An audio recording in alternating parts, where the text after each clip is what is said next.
Hello and welcome to the MCU Crew here in 2022. I like how that all just kind of like rhymes. You know what I'm saying, Jesse? You're doing those eyebrow raises over there. Keep doing it. Don't stop. That's the new show thing. That's because I got a bagel that I put cream cheese on. Oh. And I'm eating it. What type of cream cheese are we talking? Just plain? Just like normal ass cream cheese that came with the bagel. Okay. Not the fancy boy. I didn't get like artisanal cream cheese from like a you know, sheet creamed in the cow or something like that. This is just Did you say sheet creamed in the what is happening? Where the fuck are you getting your cheese? Yeah, what? Farmers markets. Wait, what is Bronze like? Hold on 1 second. This is a weird hold on 1 second for. I got to be honest. Cocaine. Bronze is that what just happened? Is she turning into Hotel Bronze? Is this her superhero origin? Mm-hmm. Yeah. No, I just got something caught in my throat and I wanted to like clear my throat off screen before everyone goes, Omicron. Oh, you don't, before you come on, you don't go like, Mommy made me move. Yeah, me and Jess. Yeah, I do that every time. Mommy move. You don't do that? That's not a. It's important. You aren't like, do, re, mi, fa, sol, la, ti, do. You don't do that? Yeah, you got to practice that. Do, re, mi, fa, sol, la, ti, do. You don't do that? That's not something you do? You got to warm the vocal cords up. Yeah, you don't like gargle. I don't know. What do people gargle? Epsom salts? Don't do that. Don't do Don't do that. You're not supposed to gargle Epsom salts, Jesse. No, don't do that. Don't do that. That's not recommended by the Surgeon General. Don't do that. Yeah. It's fine. I'm just dying. Yeah, what? Bronze is over there just like she can't drink. She can't talk. She's just... You know what it is, Jesse? You know what it really is? What is it? It's Omicron. That's obviously what that is. It's the thing she didn't want us to mention. God damn it! No, it happened. This has nothing to do. I took a sip of coffee. Then this motherfucker said she creamed in the cow. Yeah, that's what I heard. I was very confused. It went down the wrong pipe, and now I'm dying because I have coffee scalding my windpipe. Another way. Because Jesse said, it's another way I don't to warm get my your butter voice. from she creamed in the cow, which I'm like, where do you shop? Farmers markets. All accurate. I help support local farmers market. The number one place for creaming in cows. That's where Jesse goes. Cow cream. Yeah, cow cream. Speaking of Omicron, this has nothing to do with the MCU, but I want to point out, having gone through Final Fantasy 14, there is a sizable portion of Endwalker where you deal with Omicron robots, and I just want to let you know that that was a trip. It was a trip, and I was not prepared to be on it. And I was like, what is this? There's an entire part of Endwalker that's basically a COVID reference in a lot of ways, too. But, like, it clearly was made before there was an Omicron variant, so it's just very bizarre. Yeah. It's a very strange thing. But, so it is indeed. That. It is indeed. Mm-hmm. How is the new year treating you two? Is everything going well? Did you get off to a good start? Bronze, will start with you if you've recovered. Yeah, thank you. Yeah, it's just fine. It's just I always start my new year with Jesse trying to kill me. That's pretty. As you do. Yeah. Yeah. It's only out of love. Only out of love. I feel like it's been pretty good so far. I don't believe in putting a lot of pressure on yourself for the new year. So I wouldn't say I've done anything too crazy. Like I did get in a good workout and I have been stretching every day, but I started back in December.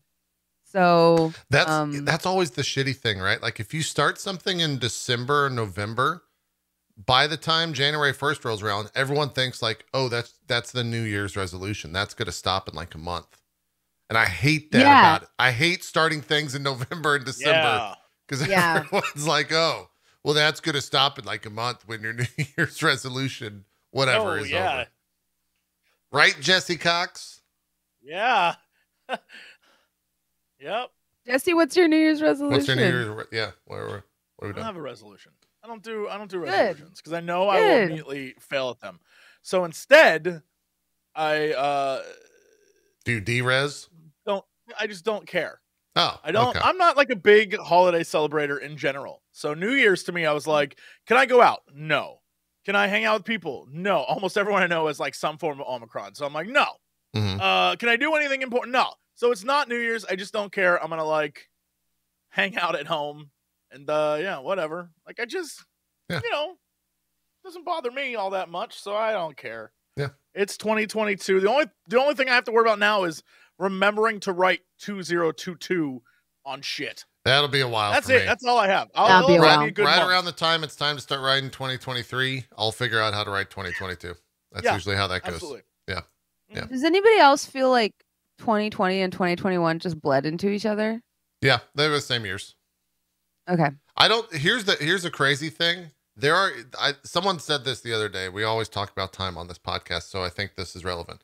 Someone said, did you know that as you get older? No. Jesse, listen to this. This is going to blow your mind. No. There are 14-year-olds that were born when COVID started around the time that are now 18. Not born. That were 14. Or sorry, that were 14. Yeah, not born. 14-year-olds that were born? They were born as they were that mother. straight out of 14, Jesse. It was that crazy. mother is like... I was like, what are they, Jesus? They came out as perfect people? There are 14-year-olds that were 14 when COVID started, and now they're 18. Can you imagine living through that as a 14, 15, 16, 17-year-old? That would be fucking nuts. I would imagine that they're 18 coming up, right? They aren't 18 soon yet. enough. That's they're impossible. close. They're close. They can be 17. I can see how you could be 14 and then 17 currently. And like, yeah, look, I understand. That's crazy. Welcome to your life. Like that's it. So hopefully they've learned a lot of great coping skills. Situation. The more I think about it, the more I realize like I was lucky, but also when all of this happened, I wasn't surprised because I went to high school and had like a good chunk of my education in India. And around that age, around 14, 15, we had a huge bird flu scare.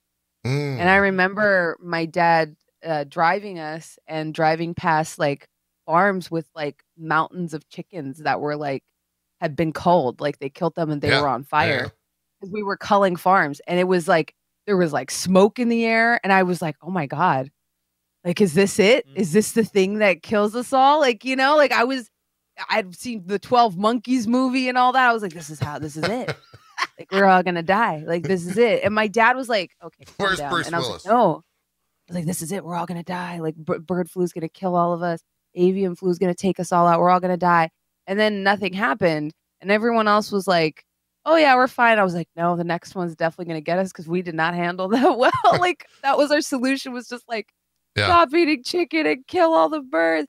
And then I moved to America and swine flu hit. And I was like, this is it. We're all going to die. We're all going to fucking die.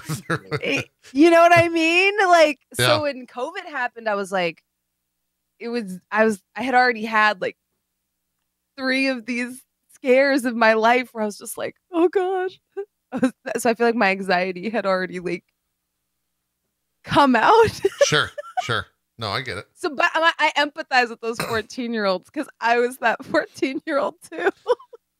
Like, I mean, yeah, I fear that a lot of our 14-year-olds are going to end up like Bronze, and that is very concerning for me. Yeah, I would agree. It's one of my big concerns about the biggest thing, Jesse. Generation Z. Yeah, the biggest thing.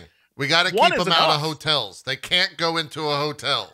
Oh my god, yeah, no, it's gonna be bad. Hotels, can you imagine the state of the? Oh yeah, social media could not stand. It would go down. That would be terrible. Yeah.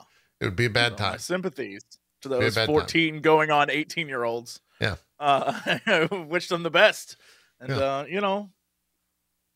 always Marvel podcasts they could go on. Well, I mean, they were born at 14, as we've already covered. So yeah, as they were, they arrived 14-year-olds. Yeah. Like, hey, Mom, thanks for carrying me in there. Right. Because puberty. Yeah. And then it's rough. Once they burst out like an alien, hello world. Yeah, that's more visceral than I wanted it to be. I don't like that anymore. Yeah. Never mind. Rewind the tape. True. Take us back. Jesse, also before we move on and talk about what this podcast is actually about, I do want to thank you for the record player recommendation. And I got speakers. I got a sub. You get it working? I got it working, and now I just listen to Garth Brooks nonstop, and my wife hates it. Yeah. Look, Garth Brooks. here's the situation as to why Garth Brooks. I went to Walmart looking for a subwoofer cable. Garth Brooks. Because they don't exist anymore. And the kid Garth looked at me Brooks. and goes, "What the fuck's an RCA cable?" And I said, "Thanks, Walmart employee." It's an old I know technology. what an RCA cable is. Yeah, Yeah. I just had to get one. So then I was like, fuck it. I'm here at Walmart on New Year's Eve. I got to figure something out. I got to buy something. This is a pointless endeavor if I don't buy something. So I walked over to where their CDs are, and they had a vinyl section at Walmart. Yo. And so I was in there? got a cloth rag and wiped away all the dust on the vinyls. Yeah. And they had And? like a shit ton of Garth Brooks. So I bought a shit ton of Garth Brooks vinyls, Jesse Cox. And I also don't a know Guardians of why. the Galaxy Just 2 vinyl. Just because they exist doesn't mean you have to buy them. No, But also, they're great. was this like, "Don't tell my heart"? Yes. My ache. Was it Yes, that? we got that. We got As the Thunder Rolls. We got All My Exes Live in Texas. As the thunder rolls. We got Standing Outside the Fire. We got all the hits. Wait, did we not like Garth Brooks here? No, we I like love Garth Brooks. I'm a huge. I No, grew up Garth in Brooks Texas. is a What the fuck? national I will treasure. fight you if you don't like Garth Yeah. Brooks. But Then why is Jesse it's what's a- clowning you? oh, because it's a very weird choice. It's like a What very was weird my choice. first vinyl? Oh, my first vinyl I ever listened to when I got a record player was the Toto 4 album. Oh, the other I Jesse. feel it's solid. The other funny thing, I bought 4 Garth Brooks, 1 Guardians of the Galaxy, and then of course the Wu-Tang Clan. Yo, that Oh, Wu-Tang Clan's nice. about to be fire on there. Okay, all right, good call. Nice. The person that was Which one checking was me it? out Hold was on. like, okay. Which Wu-Tang Clan was this? Now I'm gonna have to go look. I think it's like their first one. It's the one that's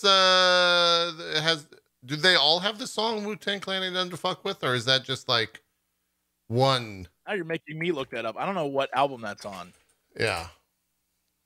Let's see. I'll find it. Enter the Wu-Tang. That's what it is. Oh, all right, yeah, okay, all right. I think that, yeah. So that is Enter- the very first one then. Yeah. Enter the Wu-Tang. Yeah. Yeah. It's great. The cashier was very confused at my selection. I mean, but I look, would I be said, too. hey, it's New Year's Eve. All right, I'm going out with a bang.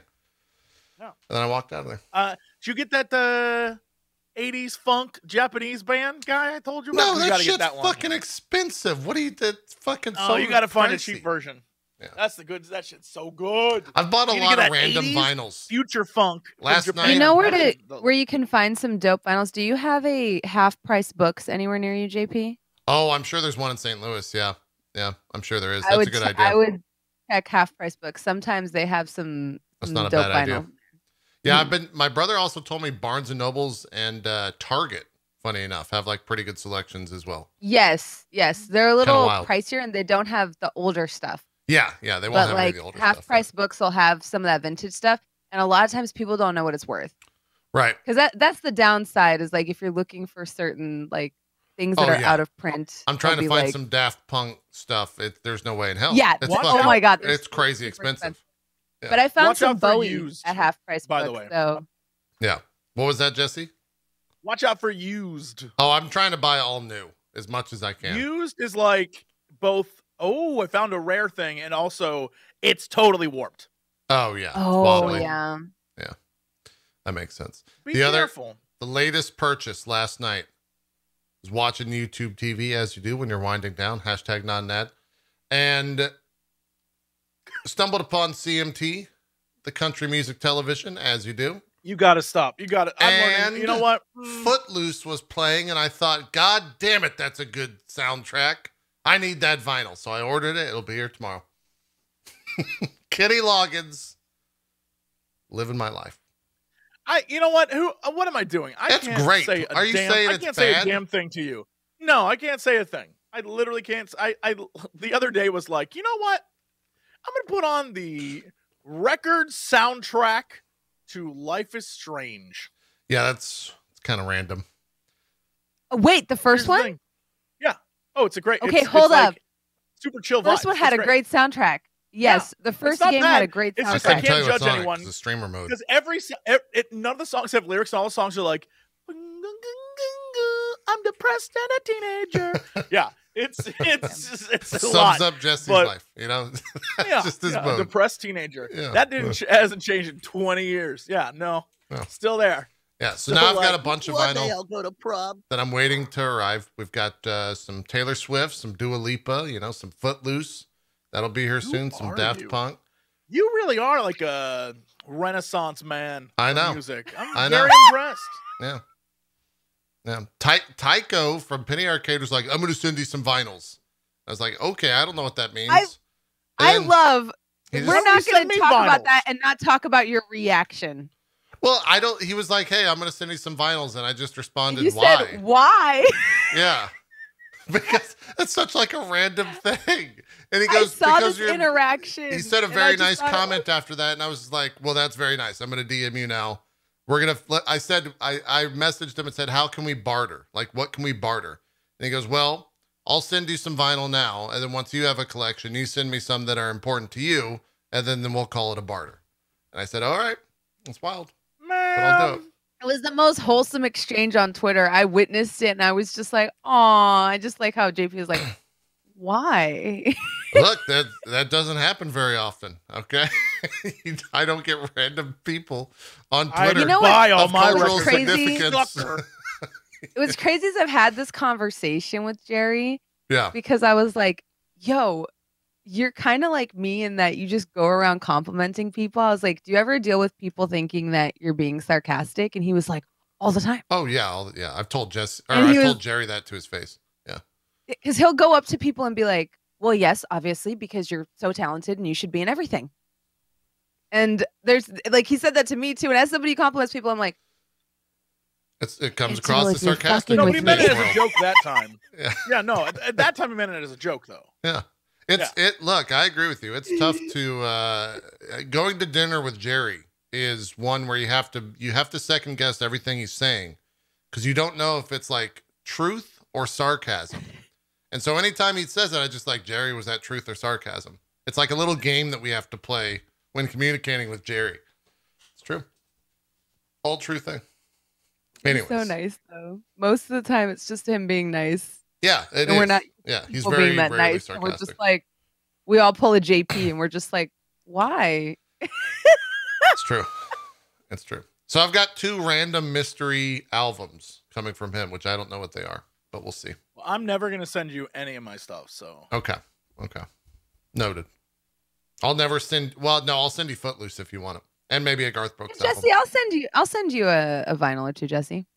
That way you don't feel thank left you. out. I'm glad someone cares. to Well, I send me just their said I'd stuff send they you don't Garth want. Brooks. No, and no, it's fine, Footloose. JP. No, it's fine. It's fine. Bronze cares. Okay. All right. I'm actually, I also got the Hamilton. I got the full Hamilton vinyl. Oh boy. It's incredible. It's actually very good.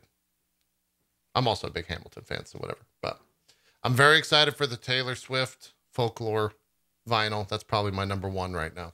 And I haven't even heard it. So we'll see what happens. Anyways. Hey, it's only been 20 minutes. We should probably talk MCU. I can't like This is hard to shift from JP. Is it? I don't know what Yeah. you did, man. I don't know what you did either. What do you mean? It's not hard. We just talk about it. You guys want to see Tessa Thompson in the new Valkyrie outfit? Oh, you mean like just Marvel related? Yeah, sure, that Yeah. too. Yeah. I don't know. I wonder if she got That's the only yelled thing at that's for going to this. make this better. I feel like she's going to get in big trouble for doing this. For leaking this outfit from Thor Love and Thunder. Also, these are the same photos. Why is there 2 here? Anyways, that's the new Valkyrie outfit, apparently. There's probably some CG stuff here. Also, I think she got like unbelievably ripped for this movie. She's looking pretty. Girl looking pretty. Yeah, ripped. she- That's true. Yeah. Although I'm pretty fascinated ripped. by the bulbs or Right whatever here? those are. The little Thor yeah, bulbs. like I don't know what purpose they serve. The one is clearly like a belt thing down below, Yeah. but then girl got like hooks on hooks. Great, like it's a great costume, visually, but functionality wise, I don't know what half of it does. But It looks a maybe lot it's like just looks Thor's, cool. though, doesn't it? It does. Yeah. Oh, absolutely. Yeah. But Thor's little knobs and stuff like had like didn't he have like a cape at one point?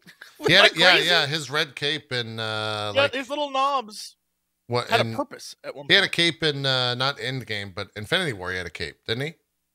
I think he had a cape then. I mean, hers probably has a cape too. She probably just doesn't have it on for like sitting in her makeup chair. Yeah. Oh, interesting. Okay, so I'm checking out Thor. He has little knobbies all over his outfit too. The reason why I don't remember his knobbies is because in Ragnarok they were gone because he was wearing different armor. Yeah. But he still had his shoulder ones and only one half of his red cape because I guess it was ripped or something. I don't know. But yeah, but the rest of it, OG Thor 1 and 2, he's got 1, 2, he's got one like lower below nipple ones, and then like right down at his waist, he's got 2 more. Yeah. So like my man has them. I think That's he for had sure. those I feel dating like back to most like costumes Avengers. Just Yeah. look so underwhelming until you see them On in air. post. Yeah, Yeah. they Yeah. do a lot of post work, I think, on that stuff. A lot of times. Yeah, straight up, just like it's there, and I don't know, it doesn't have any like iconography or any symbols on it, but freaking Odin is wearing them in Thor 1. Yeah. So I mean, I there's guess a that's lot a of thing. I guess Asgardian that's the flair. yeah, it's an Asgardian look. I think Oh, Heimdall's true. outfit has some too. Yeah, I'm I looking just at them like all that right they're now. They all moving- have it. Away from the all white number. I'm not gonna lie, I was not a fan of the all white number. All white number. Explain. What do you mean? The actual like Explain. Valkyrie costume from Ragnarok. Oh, yes, that was bad. I was- was not into it. I'm sorry. It was Chad. trying too like, hard I to like, be Valkyrie, if that makes yeah, sense. like I liked the costume she had on before that, but then like when she changed into the all white, like it just reminded me of Jaden Smith's white Batman costume. Like I just wasn't very into it. It wasn't my vibe, especially because like the one complaint I have about the costuming for that is I wanted it to be more armor like and less like spandex looking. And to me it didn't hit that like note, you know? Yeah. I don't know. I because I feel I like agree. Thor and like Asgard is like the one place where you can get more armory, and sometimes they do with certain characters, but then with other characters they kind of lean back into like spacey spandex type of vibes, and so I was hoping for I like think they are going for a little bit more armored look. Because if you remember Shang-Chi's outfit, like he had it was like a weird, it was very cut on the shoulder and it was very like breastplate-y on the shoulder cut. And I like that as well. Hopefully that's the direction that they're headed for that type of superhero. Jesse, what are you looking up? You got the looking up face. Well, I'm trying to. This is totally unimportant to our life that we live. Okay. Are we But- still on vinyls? What's that? What's No, happening? we're talking. I'm looking up Valkyrie because I thought something, and now I'm confirming it. That Bronze is right when she switches up to her like silver white outfit at the end of Ragnarok. One of the parts about her that I love the most is gone. In the beginning, the first half of that film, when she's wearing her darker outfit, she has like these dope ass like face tattoo things going on. Yeah. But it looks like the little stuck on face but they look awesome. Huge fan of the like white little like markings on her face. Those are removed during that final fight scene. So she took those off, plus put on a new outfit to go into that fight. Wasn't that a part of Sakaar? I'm sure it was a Sicarian thing, Mhm. but like that look that she had, the first half of the movie look was so cooler, like so much cooler than her like, and now I'm a hero look. I Yeah. don't know. It's just it's I didn't think about that till Braun said something. I'm like, yeah, she looked like dope as hell in the beginning, like a badass, and then she was like, I'm a hero too. It's like, all right. That's Yeah, fun, I guess. I like this more. This looks more like her beginning of Ragnarok look. Yeah. Because I was afraid in Thor: Love and Thunder they were just gonna have her in that white monstrosity the entire time, and I'm like, oh, please no, I just don't like it. I'm sorry. Yeah. Especially because I don't like don't they also put her hair down, Jesse? At the end, Yes. they do. Look, yeah. Yeah, which just gonna- also I'm gonna- doesn't make They fucking needed sense the to me. I'm flowing sorry, I locks. hate it. They needed the I hate flowing it locks. because like as someone who has had short hair, long hair, and everything in between, my hair used to be down to my waist, and then I like completely cut it off, Carol Danvers style. Like long hair doesn't really work for even working out, let alone like fighting. Like you very seldom see girls at the gym with their hair down. Like most of the time we wrap it up in a ponytail or in a bun because like having your hair down, it just gets everywhere. It can get caught in equipment or machinery. And the same thing is true of like fighting. Like the first thing someone's going to do is grab your fucking hair.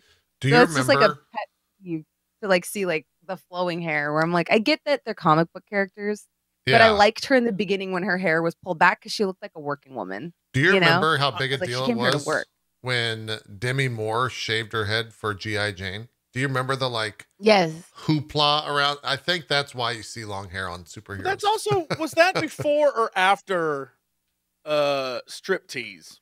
Right? Like that was when people were just like, she's doing crazy things. I don't know if that was before or after. I mean, it had to have been. When did striptease come out? I just realized for me, it wasn't 96? Demi Moore shaving her head. Like I just had like this weird, I don't know if you'd call it a Mandela effect. Year. It was when Natalie Portman shaved her head for V for Vendetta. Yeah. And then everyone talked about Demi Moore shaving her head. Because I feel like that came up again when Natalie Portman shaved her head. Also, I'm just so jealous of Sinead O'Connor is like pissed off. Yeah. There's just some people that can shave their head and they have like a perfectly symmetrical, beautiful head. Yeah, those are Hollywood actresses and actors. Yeah. I mean, like Bronze, you had like a thing going on there where your Carol Danvers look was fire. Yeah, I thought about taking it to like a fade, but I was like, I don't know what's under there.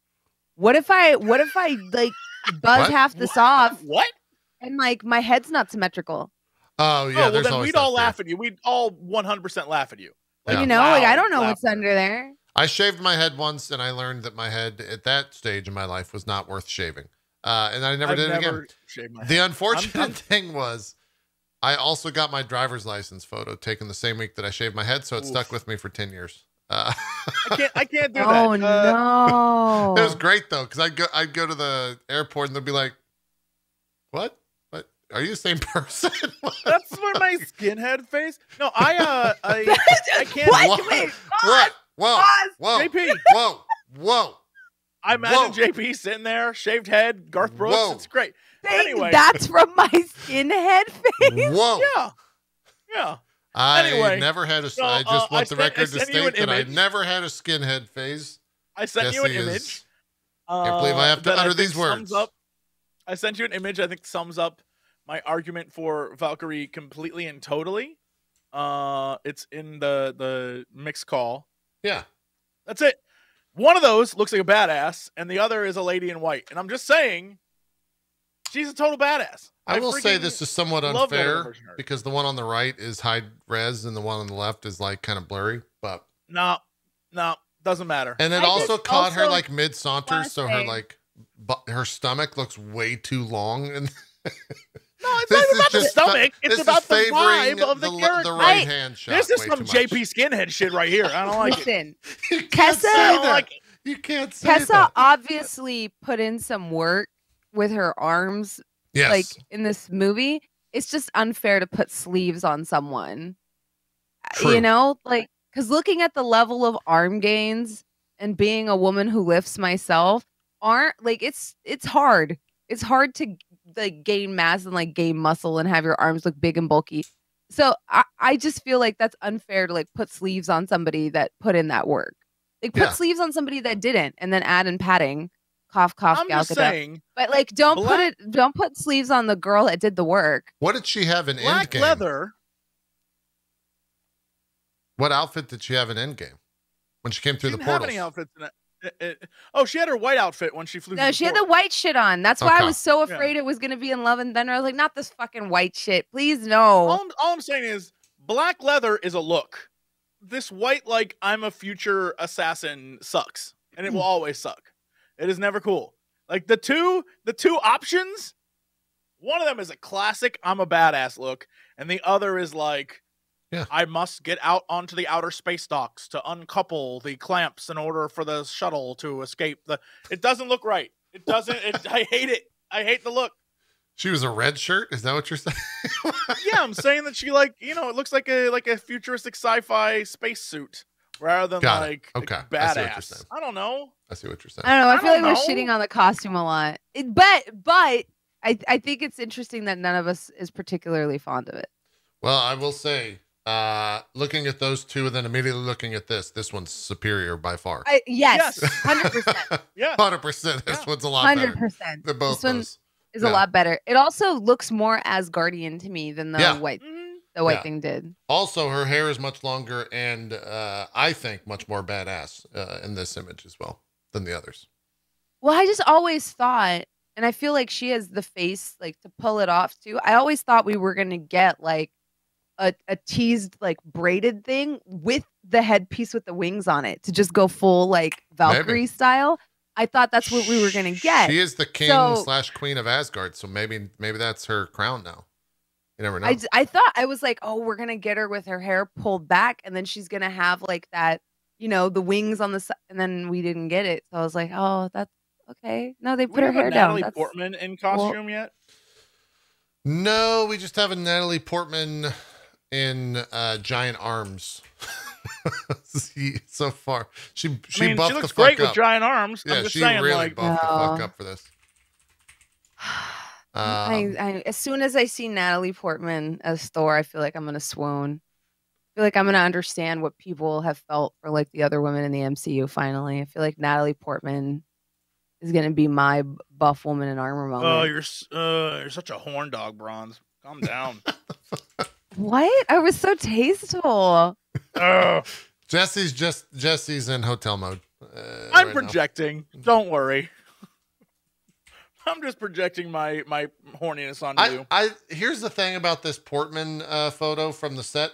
Like, who holds their arms like that? It's not a normal arm situation to me, and it looks like her arm's actually dislocated here, but she's definitely like buffed the fuck out. So she will definitely have that moment, but it's a weird arm situation. It also could be her just like, I don't know, pretending to be in the ballet. Who knows? Who knows what the hell's going on? Yeah, I don't know.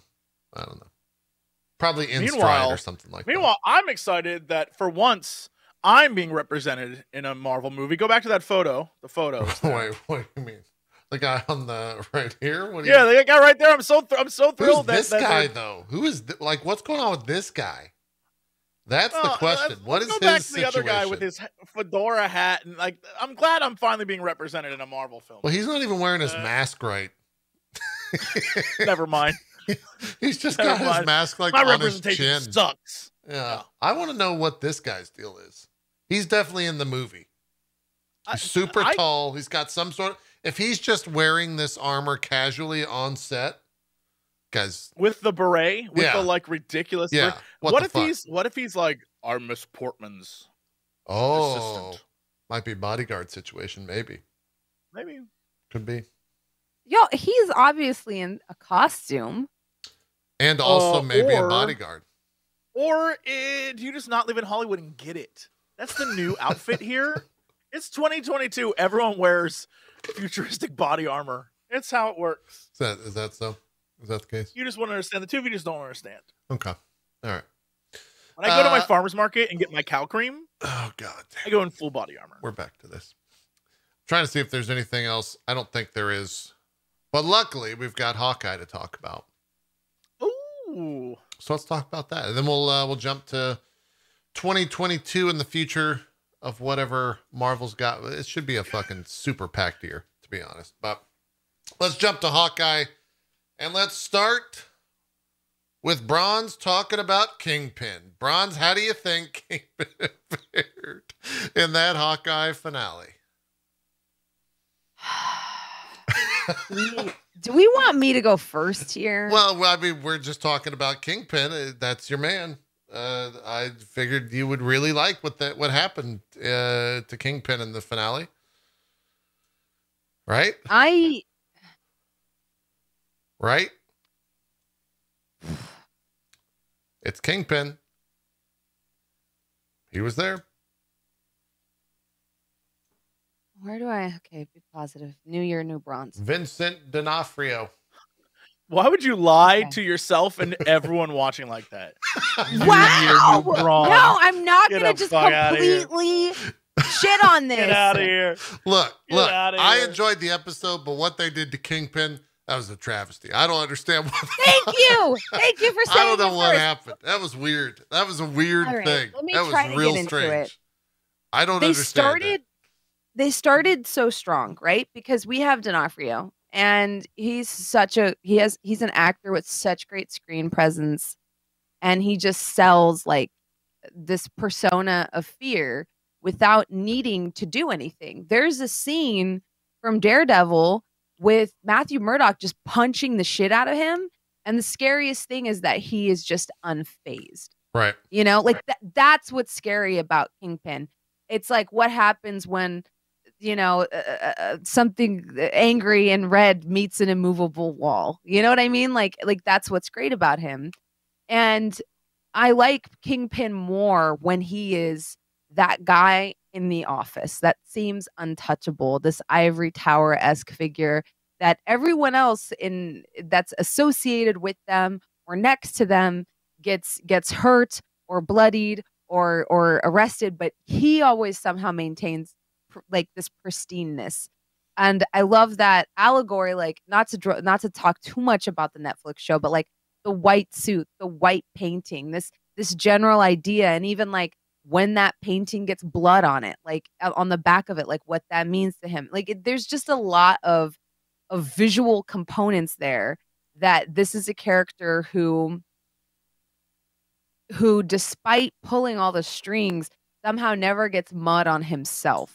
And it's so impossible to touch this guy that just getting to him is difficult. So the idea of him going to kill Kate Bishop's mom himself, that in and of itself just made me clutch my own head, because I was like, he would have hired somebody. We're gonna get you some pearls. We'll get you some pearls for the next. You question. know, yeah. I was just like, this is fucking Kingpin. You think he's gonna go himself to fucking kill this fucking nobody? This is goddamn. It was a little weird. Kingpin. It was very. He strange. would never. He's too smart for that. He would never. You know, like he has this like kind of. And I know you could make the argument, well, all of the tracksuits were out and he couldn't rely on Maya anymore and da da da da da. And it's like, but he's so clean about how he handles things. And that's why when his rage comes out, it's so scary, right? Because I see someone in Jesse's chat mentioning the car door decapitation. The reason that scene is so terrifying is because we don't see that often in that series. His rage is always bridled a little bit, right? And first of all, is it just me or was it very cartoony? Like, this old boy got hit with a fucking car. When that shit happened, I was like, how did she start the car, back up the car, and speed up the car in that half-second window? Because there was a dead man in the front seat of the car. So, like, I just didn't understand how nobody heard that, nobody saw that. But second of all, like this buildup of him adjusting his cufflinks and then bam, being hit by a car and then just getting up from that was just it was such a weird visual where I was like. Yeah, no, I'm with you. I'm with you on all this. Okay. You're not alone. It was a very strange scene. Alone. I thought the Kingpin stuff was the worst part of the episode by a very large margin. Even the fact they put him in a Hawaiian suit, I was just kind of like, or a Hawaiian like undershirt thing, Hawaiian dress shirt, whatever the fuck you want to call it. That was just a little weird to see that. I didn't understand it all. It looks cheap. Yeah, it didn't look very Kingpin-y. It looked like Kingpin like on vacation after the Netflix shows is what it looked like. And then the fact that they did the whole comic book scene of like being shot. He's clearly not dead. He'll definitely be back, maybe with like an eye patch, but it was also just like a weird thing to include there.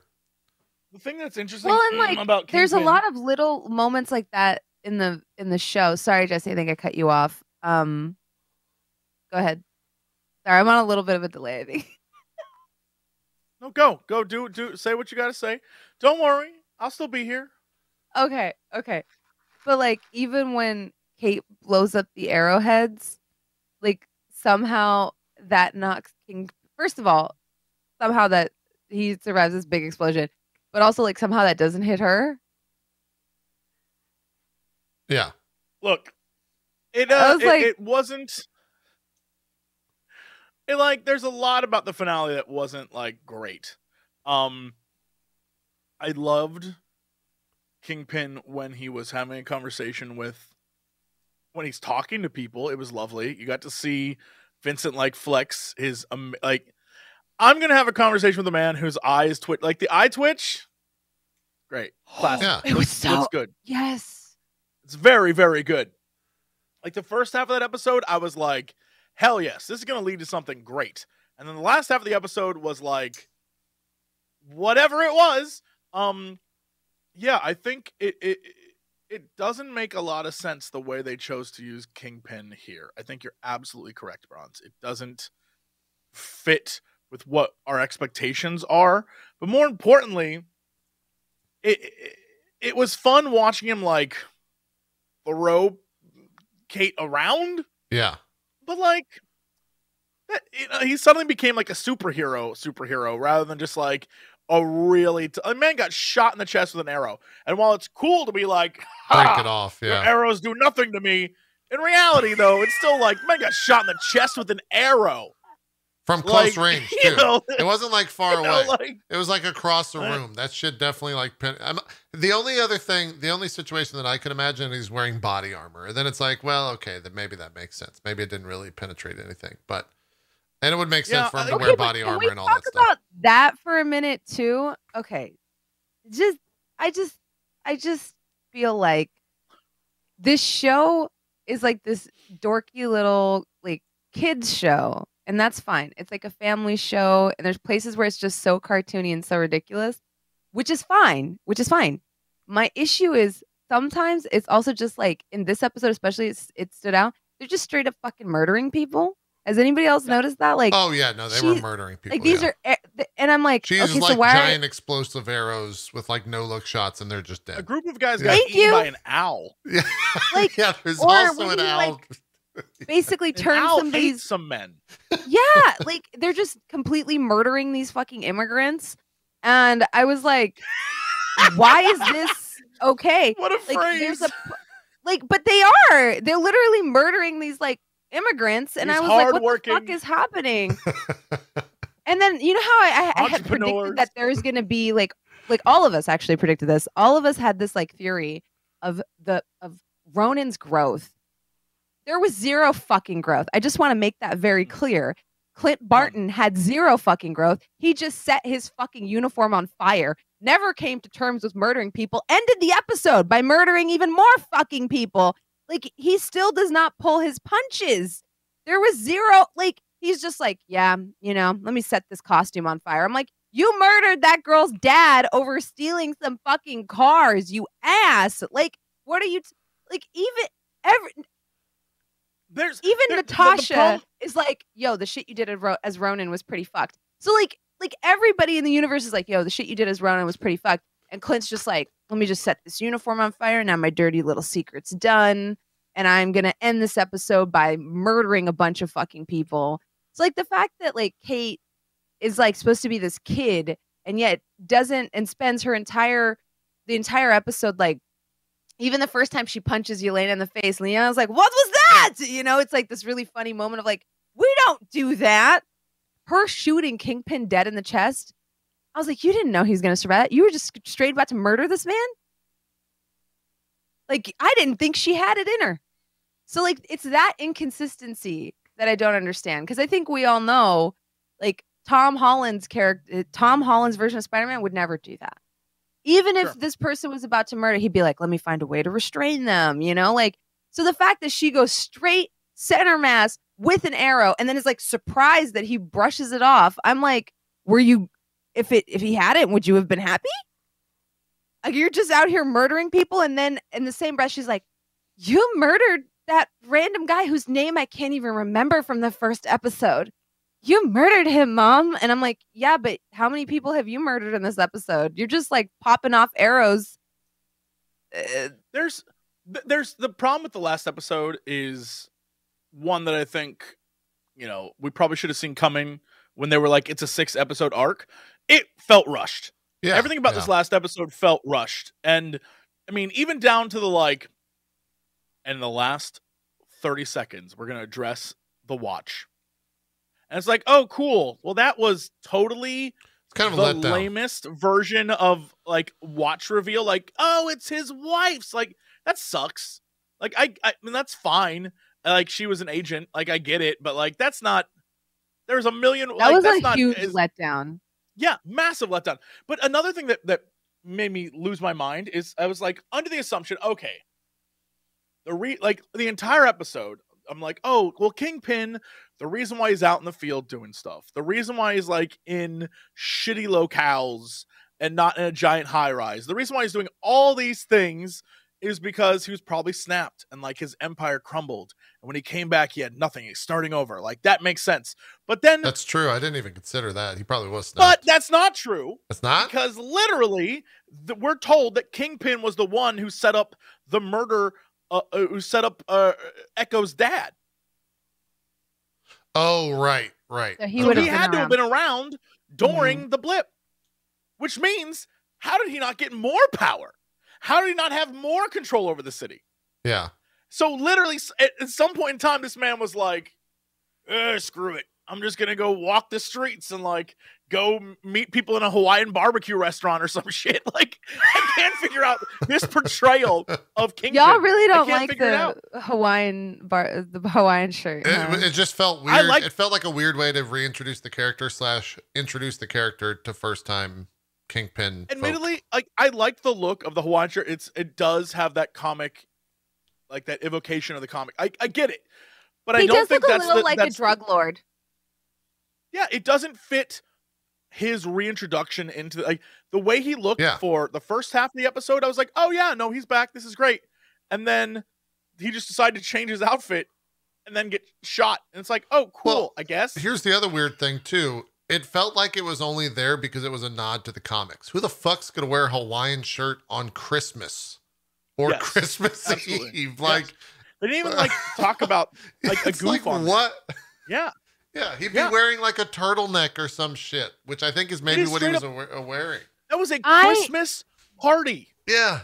So that was around Christmas or Christmas Eve. And he's do you know how Jesse, you always say they're not going to do that because that idea is too good? When I first saw him in the Hawaiian shirt,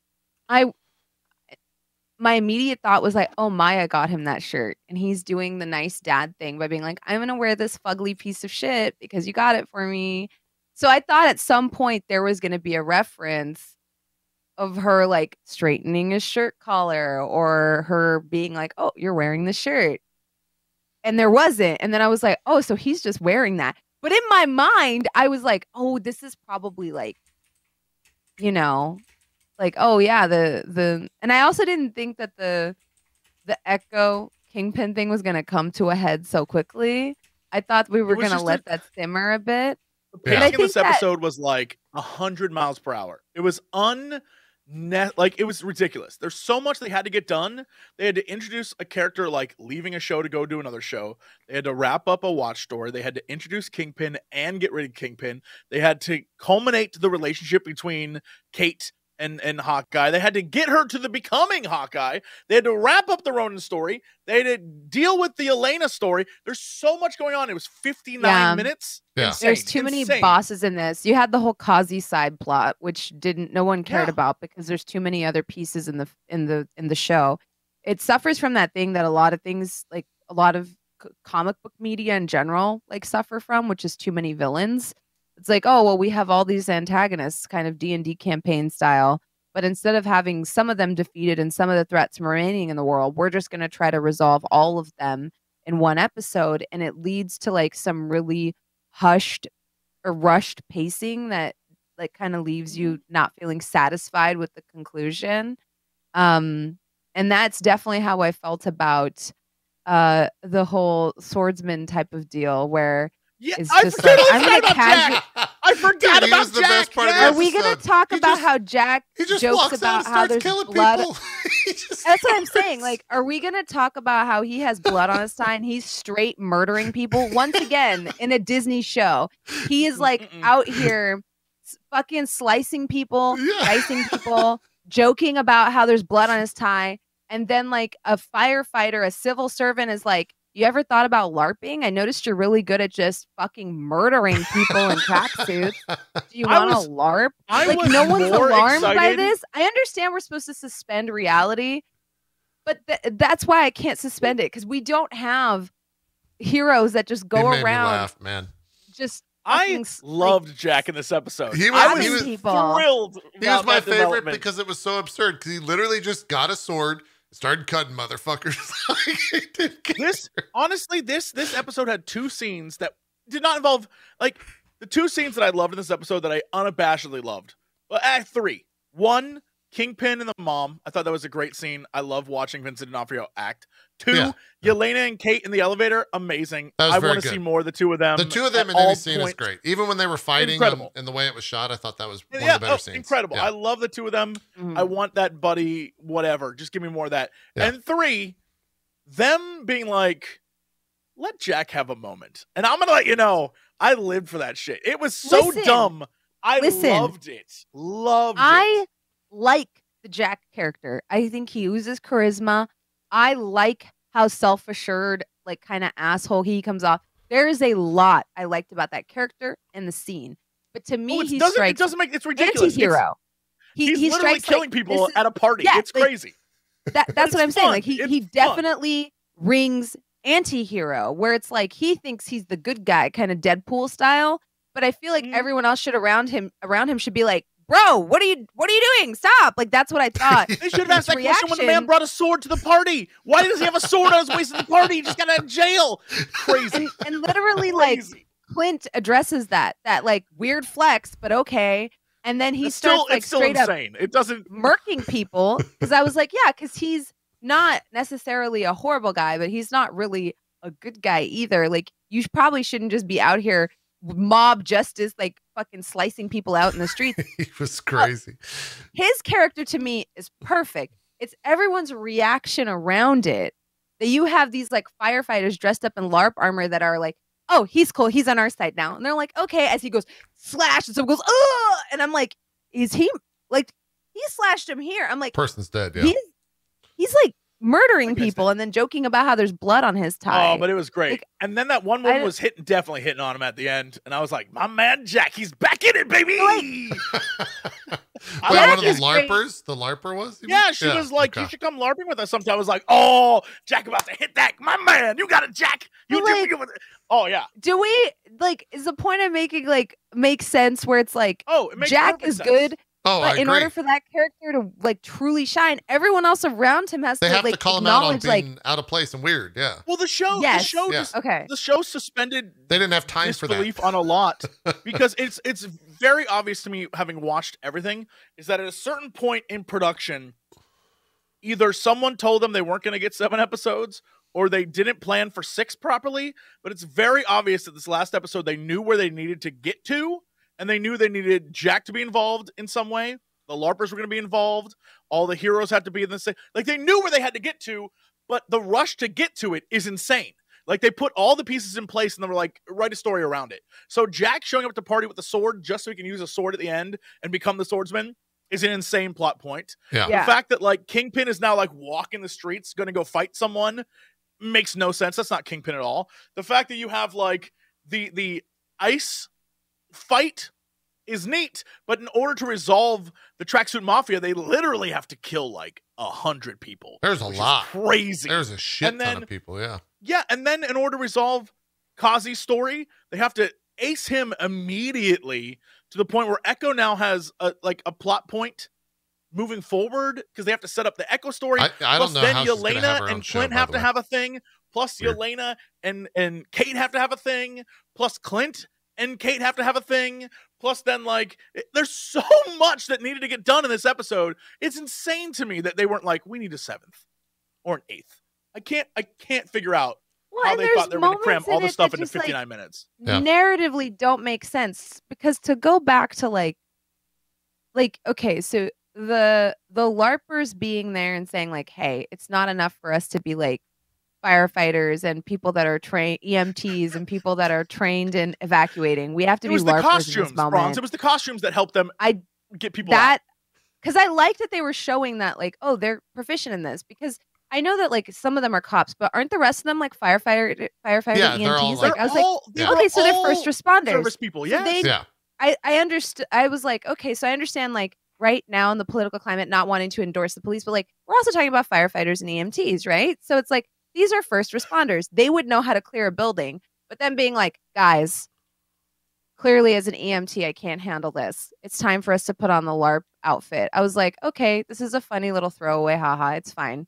So they put on their LARP outfits. But like, I wanted to know if I was tripping, because you guys both read that last scene as flirting with Jack, right? I don't know if I read it as that. I read it as flirting. I thought it was just her inviting them to come LARP. And wasn't there like a whole thing where like her wife made her that bag? So what, is she going to cheat on her wife with Jack now? No, I think Jack's that was a different person. person. That threesome, baby. Wait, is that a different person? I thought that was a different person. Yeah, that's why I'm asking, because like Jack's gonna get some. Isn't that the character with the arrows and she had the bag that they put the trick arrows in, and she's like, my wife made me that? Yeah, that was a different person. That was a completely different person. Doesn't matter anyway. If it was the same person, Jack's gonna be in that. Jack doesn't. Well, here's Jack's the thing. in that threesome. Doesn't matter to me. The idea that there was a disconnect when it's like Jack's literally killing people, like slashing people's fucking like skin, and then a LARPer or a first responder is not just like, fucking stop it. Like, what are you doing? They're just like, you want to come LARP they all with saw this, bro? Jack and they were smitten. They were smitten by his roguish, good looks, and Puss in Boots charm. And I'm telling you right now, that man, you can't tell me that man when she was like, oh, do you want to LARP? First off, Jack would be very comfortable in sort of like a menage situation. He would just take his sword there and start killing them. He's very into they'd all be good dead with the open before he relationship. left. My man Jack does not care. He just wants to find love. That's all he wants. Love and family and murder. And frankly, I think all three are what he deserves. My man Jack is a hero, and I demand more of that character. Thank you very much. I do wonder where he pops up Him again. and his two wives, I hope they have a lovely, lovely life together. Yeah. I don't know where he pops up again in the MCU. That would be like maybe Armor Wars, I guess, since he's Jack part can handle a couple. I think that's part of his charm. I don't know. He's like, you know what? I get in. He's like, I get in where I fit in. You know what I mean? Like, and I love him. I need more Jack. Yeah, maybe he'll pop up in Blade. He'll just be like, you got a sword. I got a sword. You want to talk about it? Oh, my God. Yeah. The swordsman in Blade would be amazing. Yeah. Be kind of wild. Him with oh, my God. That'd be amazing. Wild. I feel like he should be like Justin Hammer. With and him? Just like be around and be an asshole. Could be an Armor You know what Wars. I mean? Yeah, maybe. Because I know that like people hated Iron Man 2, cough, Jesse, cough. But I will say Hammer is probably one of my favorite antagonists of all time. That actor is a brilliant fucking actor. Yeah. The way he plays that character is so fucking perfect. I fucking love him. So even though Jesse hates Iron Man 2, I love it because of how much he's in it. Like, I love his parts specifically. Like, Did he Did he go to jail? Is that what happened to him at the end of Iron Man 2? Yeah, he got arrested. Yeah. He should get out of jail and do the Armor Wars shit. He'll probably be in Armor Wars. I'm sure he will. And then he's going to kill it when he does. He's so good. Yeah, he's just one, great character, two, great actor. So, like, I get it completely. But he's like a villain. Jack is a goddamn American hero. And I refuse to let you say otherwise. That man is a national treasure. And when he goes home to his loving throuple, I'm letting you know that is my headcanon now. He's like, I tried to make it big, but I found a home amongst this loving LARPing group. And he's going to like... Thruple watch it happen. Actually a watch thing. it happen. Why did you introduce the word thruple into my life? Because he's going to get in a thruple. And he's fine with it. It's 2022, man. A thruple is a love trendy love, term bro. for Let the man do his polyamorous thing. relationship between people who claim an equal and inclusive commitment with each other, by the way. Yeah. Let the man have his throuple. What's the problem? Let love be love, bro. It's all good. Jack, and then, you know, if anyone I'm okay with Jack doing that. Just don't call it a throuple. That's just a bad It's a throuple. Name. That's a bad name. It's a throuple. We can call it a threeple. It's not better. No, it's not better. Not better. I'm just saying. Someone has to give Jack his due, and it's gonna be me. Damn it. Jack was definitely a standout in the episode. Yeah. I'm so glad they made, but the problem is, again, his character went from being, by the way, I don't know anyone who was like, oh shit, Jack's definitely evil. From the beginning, everyone's like, it's the mom. No, it's the mom. So yeah, the problem is it's the exact same thing with the what the hell is her name? I was gonna say Karen, but I don't think that's her name. From Falcon Winter Soldier. Sharon Carter. Oh, Sharon Carter, yeah. Being the power broker same or whatever. Thing. Like, yeah. oh Imagine if her boy, name you was really Karen tricked Carter. us. Could be Karen Carter. That'd be good. Karen Carter. It's like it wasn't a surprise. It was like, oh, the power broker, you got us. Same thing. I was never once like, Jack is evil. I was like, Jack is a dick and an idiot who thinks he's like trying to connect with a teenager and he's terrible at it. Yeah. But he's not like a villain, and he's not played that way. And like, there's definitely, I don't know.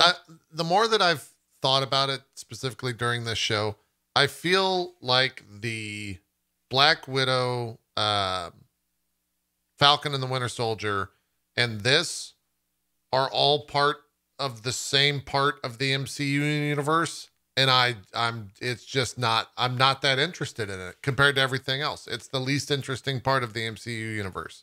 And I think that's kind of where they're taking the Disney Plus universe, is in that direction. Apart from the weirder stuff like Moon Knight and that kind of thing. But yeah, they need, I don't know if it's better writing or more interesting writing or something, but it just kind of like, it hasn't lost me yet, but I'm just kind of like, oh yeah, I'll watch that. It's not like, oh, I'm excited to watch that.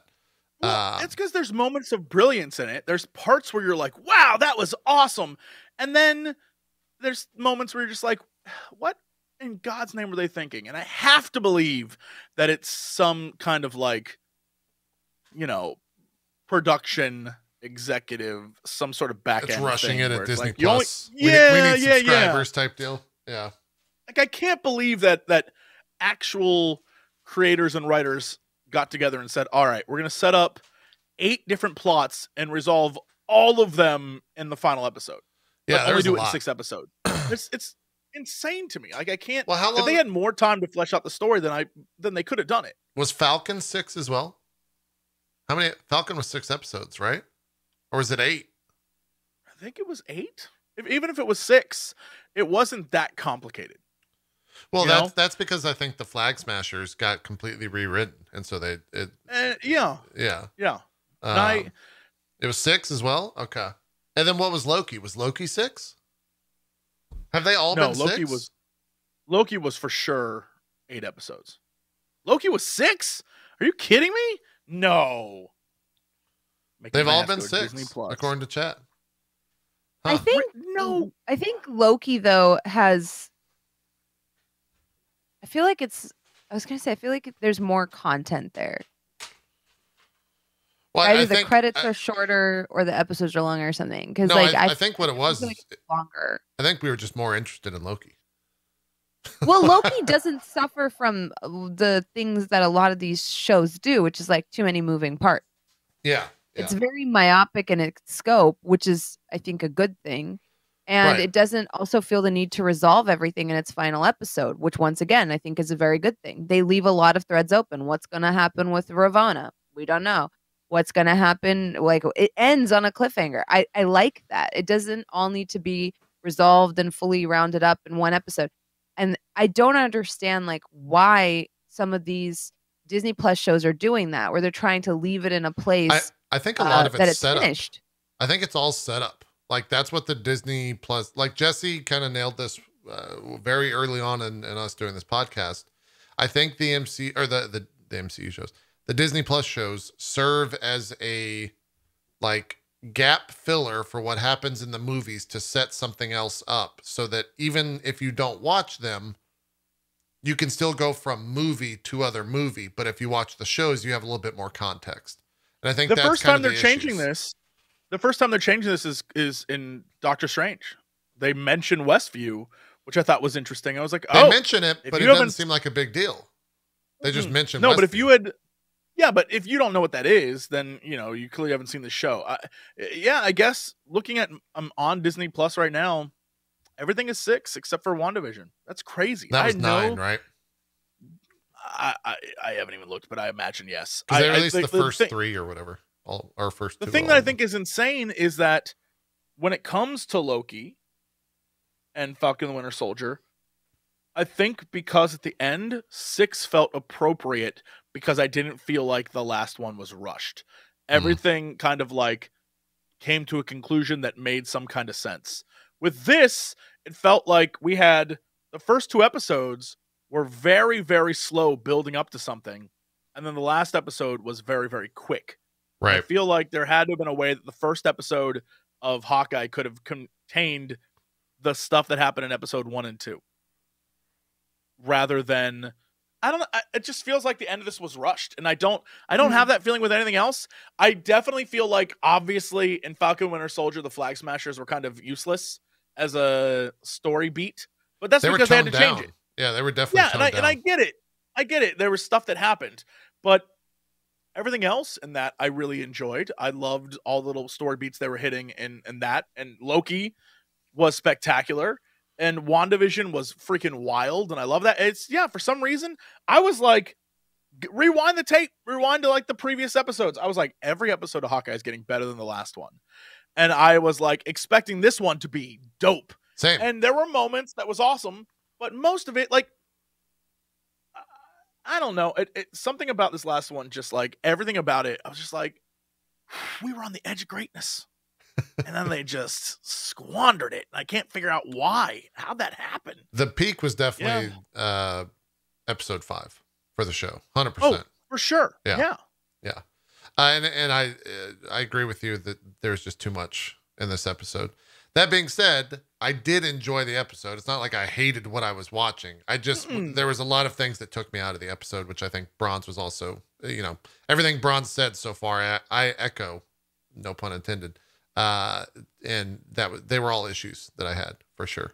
I think the interesting thing is the post-credit scene, I think, sums up very much expectation versus reality when it comes to this show, where the post-credit scene was just the musical. Oh yeah. And it was one song from the musical. And I think everyone expected something better than what we got. It wasn't bad. The musical post-credit scene wasn't bad, but it was literally them just doing a song from the musical as like a gag at the end. Yeah. And I think everyone wanted a post-credit scene that would matter to the story. So the writer said that there was supposed to be a scene with the owl after. That was supposed to be the like post-credit scene, which wouldn't have added much. Yeah, it wouldn't have added much. It's not what we got. But even then, it's people were like, oh, it should have panned to the audience, should have done this. Like, it doesn't matter. What we got was a scene where it was just the play. And that's cute and fun. Yeah. But at the end of the day, it's not what it's fans weren't like, God, I'm so glad I got to see that. There was a my issue with the musical was it wasn't like good, but it wasn't bad enough to be good. Oh no! It seemed like an actual thing they're going to do. It seems like it's an actual thing they're going to do. Yeah, and that where I was like, it wasn't like the choreography and just the lyrics. There's a part where they literally talk about how New York smells bad, but they like to stink. Like I shit you not. This is an actual fucking lyric. I was there in that I laughed at that musical. They shit on New York a little lyric about how New York smells like shit, but we live here and we like that shit smell. We love the shit smell of New York. I was like, I can't tell if this is satire, if y'all are serious, and that's not good. Like, I should be able to either laugh at the ridiculousness of it, like, oh, that's what we're doing, or appreciate it for how good it is. And I was like, it's not like this isn't good enough that I would actually just listen to this or want to watch it. Like, lyrically and the choreography, it's just not very good. But then it's not so campy that it's fucking hilarious. It's just this horrible in between. For me, at least, I understand that things like this are, subject to opinion or taste, but I was just like, y'all did not choreograph this or lyrically pay attention to it where it's like, oh, this is unironically good. Yeah. Yeah. My like when we were talking about our first vinyl, somebody mentioned in chat that theirs was Muppet Christmas Carol. I have to say, Muppet Christmas Carol is one of those things that I watched it for the first time this Christmas, or I'm like, is this a joke? Are they trying to do a Muppet ha Christmas Carol? And the music is so, I cried at the last number. Okay. I was like, this has no business being this good. Like there's a moment in it where I was like, got nervous. Wow, I thought this was gonna be funny, haha, Kermit in this little baby Kermit as Tiny Tim, and instead I was like, yo, did they actually like pop off on this fucking movie and just make like like they're over here creating art with fucking Muppets? Like they had no business. Like that fucking last song where they talk about the love they carry in their hearts so they never have to be alone. I fucking cried. I was like, this song is so Muppets beautiful to have it in this fucking movie. There wasn't anything like that in that last thing. And the reason I'm bringing up the Muppets is because it's obviously a joke, but then it's actually really good. This wasn't that. Like we're not going to be singing that song. Like Agatha All Along is freaking banger, right? Yeah. This didn't like have that vibe of like, oh yeah, we're going to be unironically singing this, even though this is a joke musical. It doesn't hit that bar for me. So I was just like, well, I don't get it. Like, is it serious? Is it not serious? Is this something they're going to put on Broadway? If that's the case, they're just trying to sell tickets with the IP and not with the song. Oh, we'll see an Avengers on Broadway in the next 10 years, without a doubt. My favorite comment on that whole situation was that they should have panned to the audience and had Paul Rudd there as Ant-Man with his kids or something and been like, that's totally how New York was. And then that's where it ends. Because that actually would have made the whole thing actually funny. If Ant-Man is just like continuing the lie that he was in New York and this is how it all happened, but he was so tiny that no one could see him or some shit like that. That would have been hilarious. But that's obviously Paul Rudd's expensive. He's a busy guy. He probably couldn't do it, et cetera, et cetera. But I thought it would have been funny if they were going with the musical bit, right? But they showed the end of the song. You know how Clint leaves in the first episode? Yeah, he, like, we don't walks get out? to see it. Yeah, I would have loved to see the song that happened afterwards was like a Clint number.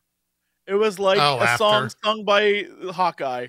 That would have been ridiculous as like sort of like, like a sad Hawkeye song. Yeah, to like wrap up the Hawkeye show. I don't know. They could have done something fun with it. It's fine. Like it was whatever. They do that every once in a while in Marvel movies, but it's just like, okay. Yeah. Kind of wish we would have gotten something like, some payoff there. Yeah. Also, who's the person in the audience that they keep cutting to? I don't know. I think it was just a playgoer. I don't think it was anyone of significance. I just assumed it was like a director, the writer of the show or something. Oh, maybe. So I was wondering if we had, because that person they keep cutting to? Oh, yeah. People in chat are saying the director of the musical, I guess. Oh, okay. So it was somebody. I was like, I don't know who that was. I'm assuming that's somebody important that I just didn't know. Yeah. Yeah, I don't know who that is. He's a famous director, according to chat. No Jesse, idea. the more you say it, the more I'm like, yeah, there are moments in the show where it has the potential to be something more, and then it just never hits that mark. Yeah. Like, and now that you're saying it, one of the moments I'm thinking of is like, there's this really cool, like scene setup but the setup for it's so bad because of like the way she says it. Like when Kate's talking about how like Hawkeye's just a guy with a stick and a string, and like that's kind of admirable to her. But she prefaces it I don't know what it is. That line fucking made me die laughing. I had to rewind to hear what she actually said. When she's like, when I was a kid, aliens attacked.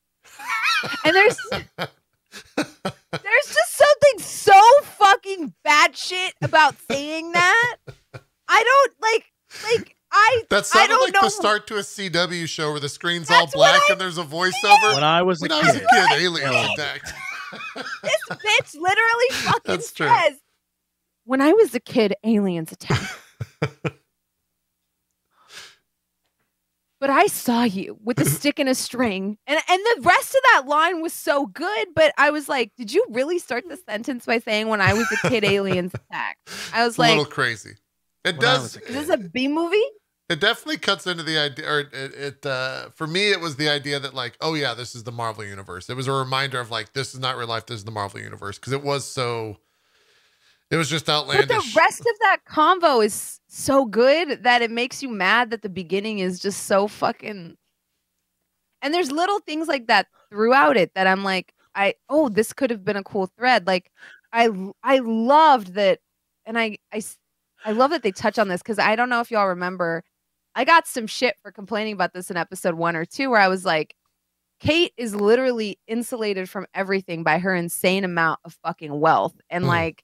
At some point, they have to fucking talk about this. People are like, you just don't like Kate Bishop. Da-da-da. I was like, well, there's not a lot to like here so far because she strikes me as this very rich girl who's like, and to have the contrast of Clint, who is like this like family guy that is so down to earth. It's hard to like sit here and see somebody like nested in the lap of fucking luxury taking on this mantle. Like there was some friction there for me. Since then, she started to grow on me, but then Yelena came in, and I feel like she's blown her away from me a little bit. But it's fine. It's whatever. You're not going to like every character equally. Yeah. But they did touch on that in this episode, where literally her mom is like, you can't deal with this. You think you can fucking deal with being broke? You've never dealt with consequences. Why? Because I've paid your way out of all of them. And I was like, yes, she has. This girl broke a clock tower. She's destroyed. And every single time her mom swoops in, she burns her apartment down and like has no, like nothing phases her deal. because she knows that it's all replaceable. It's all replaceable. You know, like she's never worried about things that other people would be broken by because she has never had to deal with the consequences of it.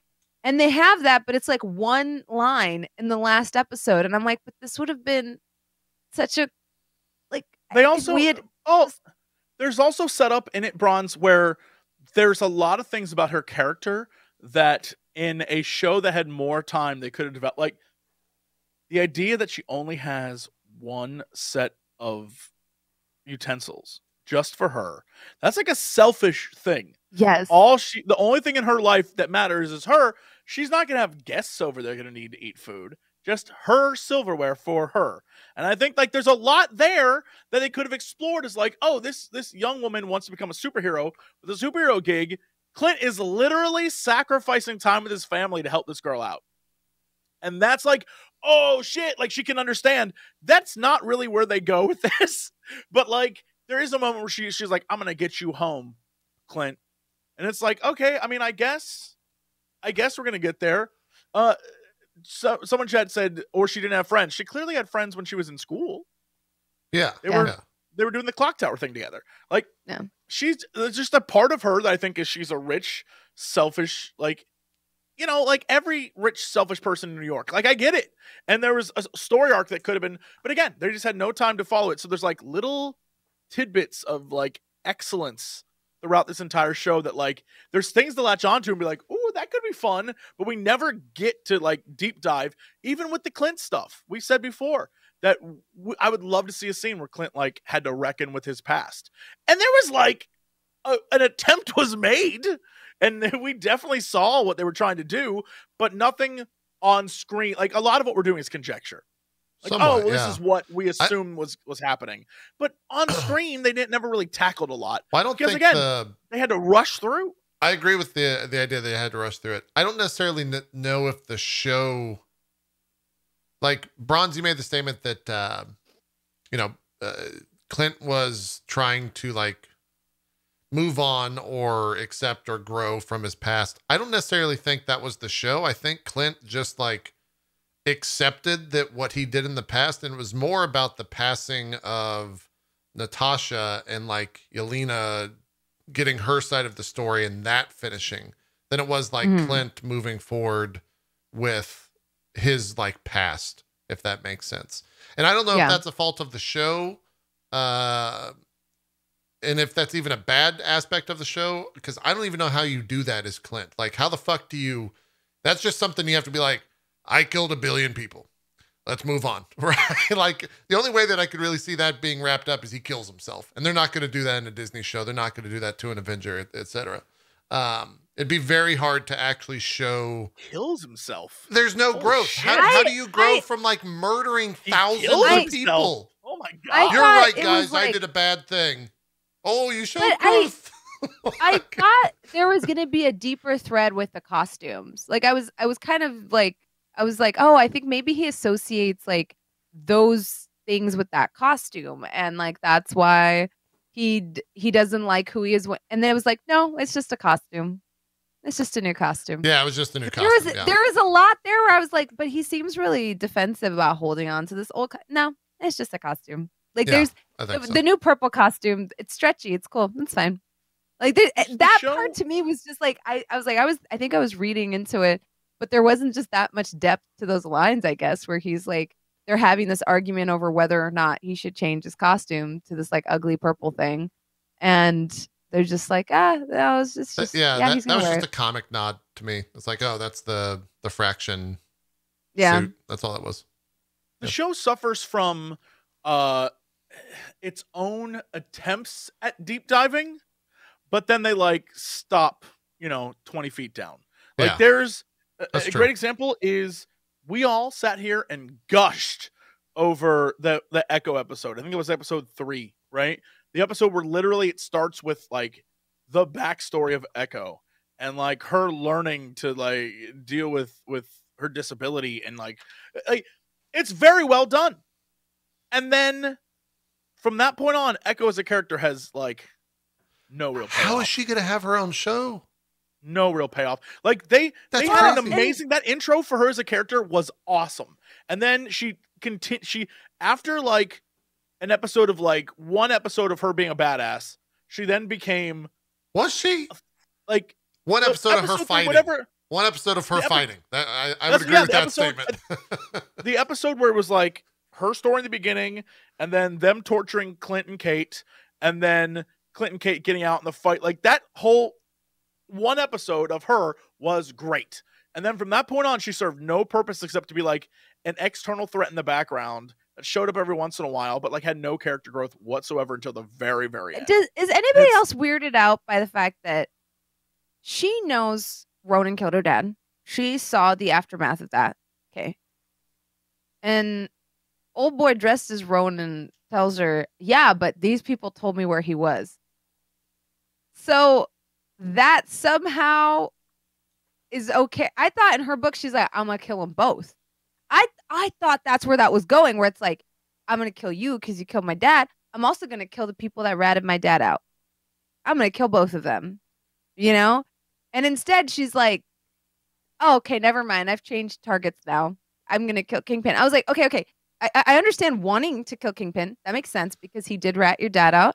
But like, that doesn't change the fact that Ronan still killed your dad. Why wouldn't you go after Ronan too? What's even more crazy about, and it comes down to quick pace, is that final scene.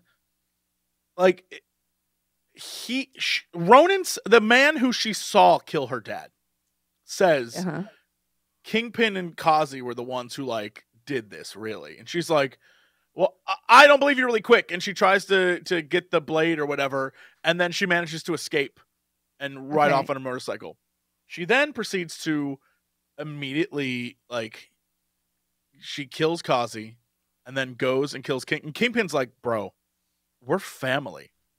And he has, to some extent, raised her for X number of years.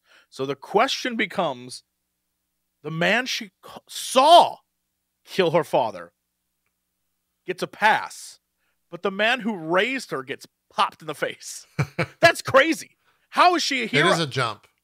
How is she a hero going into a series? I'm starting to form the opinion that this entire show is just a comic book nod for the sake of comic book nods, not for the sake of storytelling. Because, like, the Hawaiian shirt, comic book nod. No other reasons. The idea of shooting Kingpin in the face, exactly what Jesse just said. Comic book nod. The suits, no actual payoff in the show, comic book nod. Like, that's all it was. It doesn't, like, if you think about it, it doesn't, Bronze, you're like, it's crazy that she saw Clint kill her dad. Well, I was waiting for you to, like, point out something. The guy who was like, I've raised you. Right? Crazy. Yeah. Okay. So, because I was like, when I laid that out, I was waiting for when I'll be like, oh, but you're forgetting this fact. Because it's just, to me, it felt like a very weird pivot for her that she had less issues killing Kazi, who is someone that she's literally grown up with. And then don't they heavily insinuate Kingpin has grown up watching her fight? Like, oh yeah. He was there at all of her fights and stuff.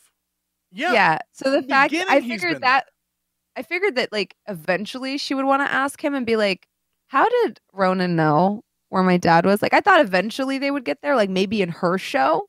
I was like, oh, they're gonna get there. But I thought it was gonna be another version of the rooftop fight. I thought it was gonna be Yelena and Echo both fighting to try to kill Clint. But it wasn't.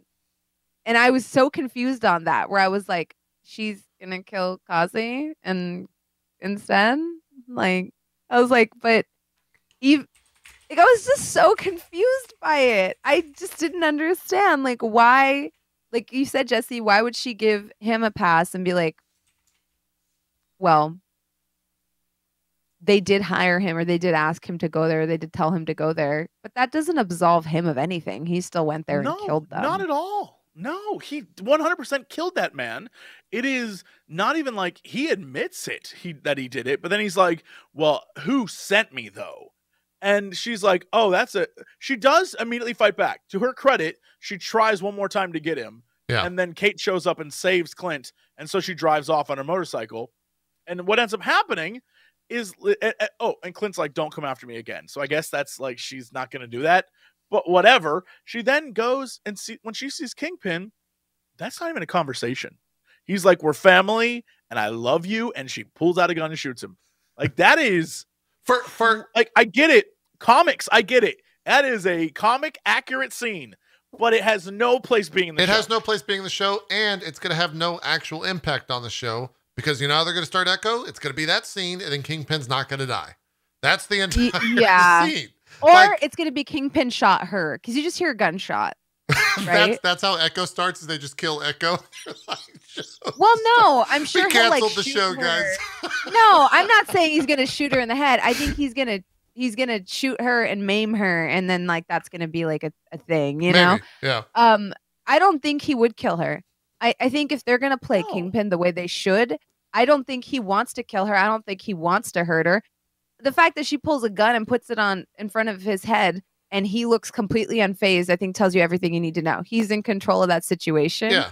And he has no malice in him towards her. It's going to be very much like I think a Vanessa situation where it's like, oh, well, Echo's betrayed me. This is the problem. Like, I love Maya, you know? Yeah. The situation too, I think Marvel's kind of put themselves in a rough spot by having Echo be like such a weak ridden character. And I don't think the acting or anything was bad. I just think the writing for the character was awful. The writing wasn't great for her. You're right. Is going into a show now, they've set a character up, which in a lot of ways, if they cancel that show, it's going to be, the headline will be Marvel cancels show of,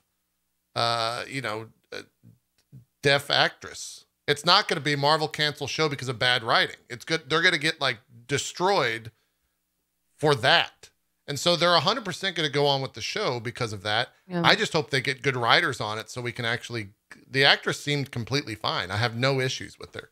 I just hope that it gets well written, and I hope that the show's not carried by, having all these other crazy people like Hawkeye and, Kingpin all show up.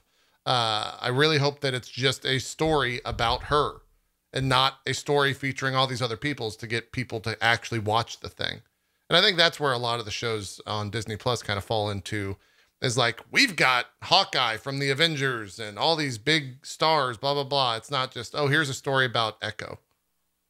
I mean, like, looking back, they literally could have done this season of Hawkeye as like Hawkeye and Kate fighting the tracksuit mafia, getting to learning about each other, doing the whole thing, and then Yelena shows up, bad news, who hired Yelena, final reveal, it's Kingpin, and that's it. Like, they could have just done that.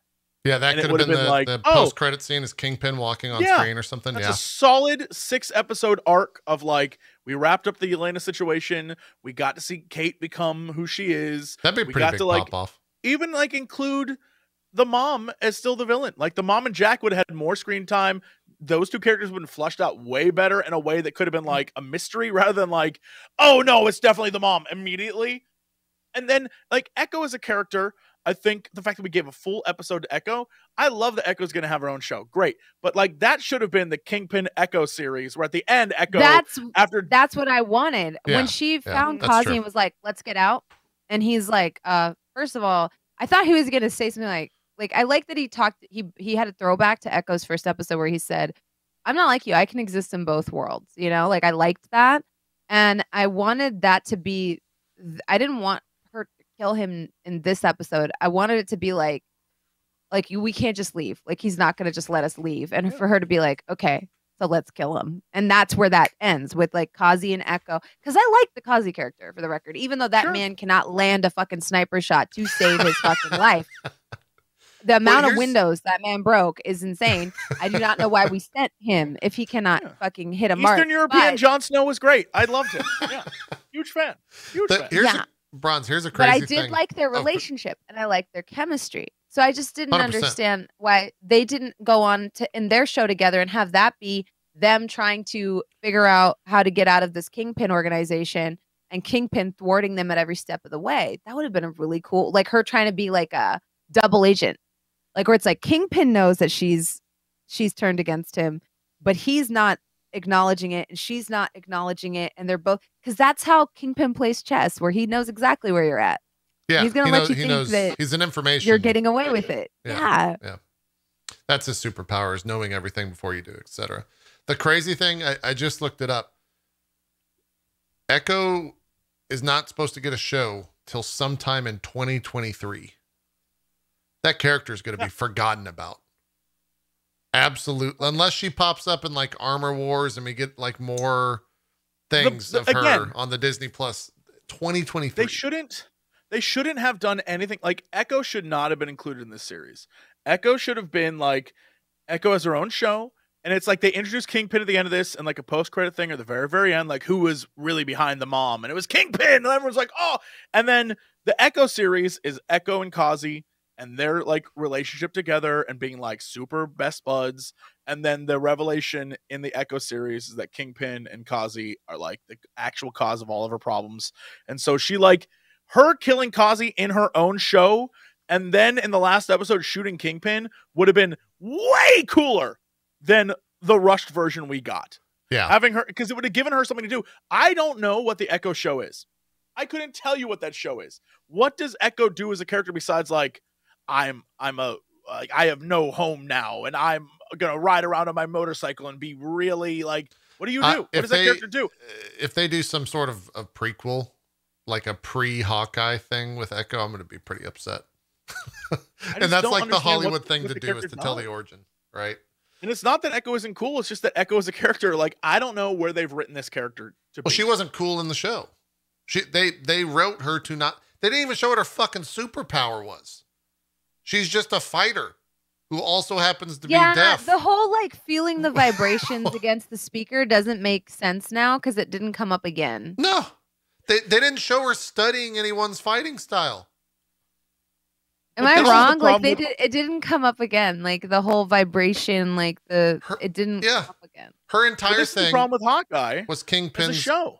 Yeah, 100%. You're right, Jesse. Like the first episode is straight up just like, this watch is very important. This watch is super important.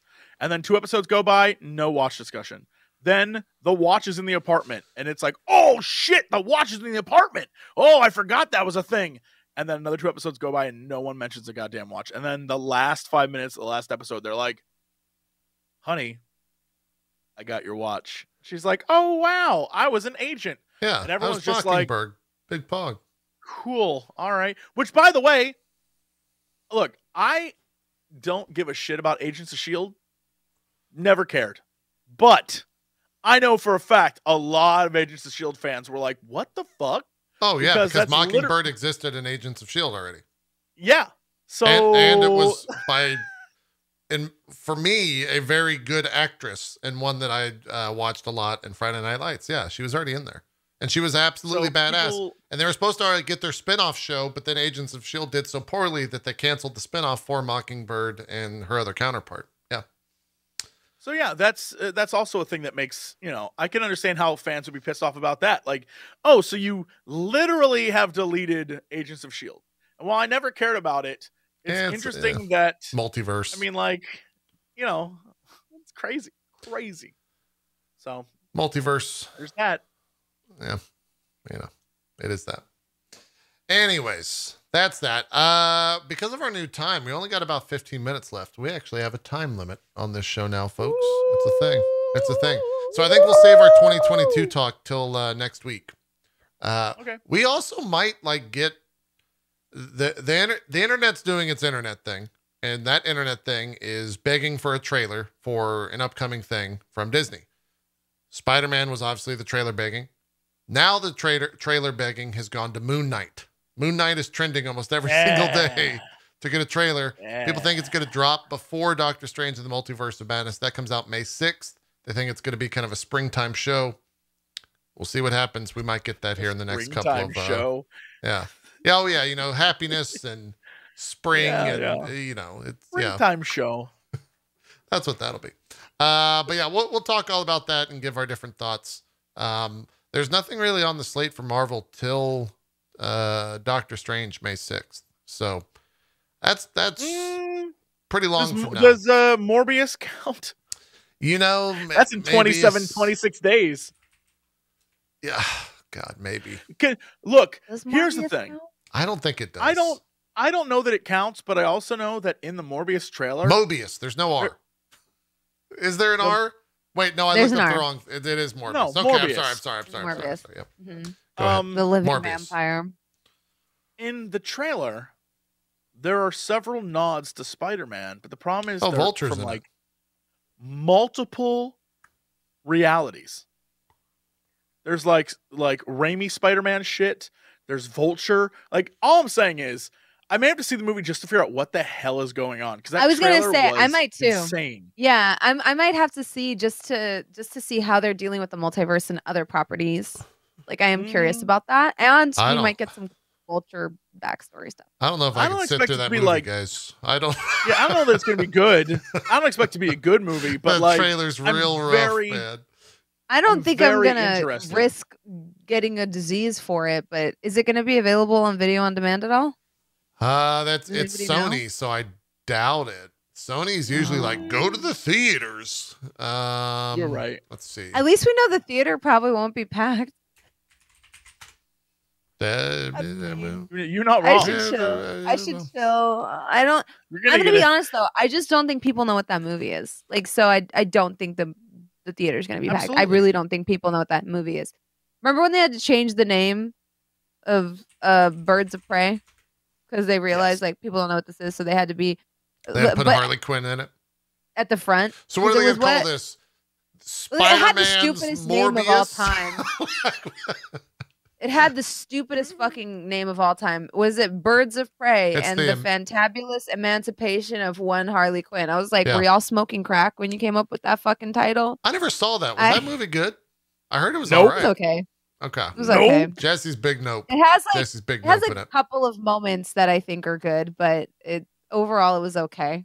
It is a Birds of Prey movie with 0.5% Birds of Prey. Yes. It's a Harley Quinn movie. Ah. Yeah, it's a Harley Quinn movie. It is not a Birds of Prey movie at all. Okay. Which is there's a lot of things to love in it, but it's just, man, I'm Harley Quinn is, to me, a character that is good in small doses. Like, very like small, insane doses. I'm like, oh, that's wonderful. Well, that was great. That's because you date Harley Quinn, Jesse. So it's just too. Wow. Jesus, that caught my. I was reading about Morbius over here. Bronze is right. Bronze got a fucking 12-gauge shotgun. She didn't even shoot a shot across the bow. She just loaded the shotgun. That hit me. At your wedding, JP. Away.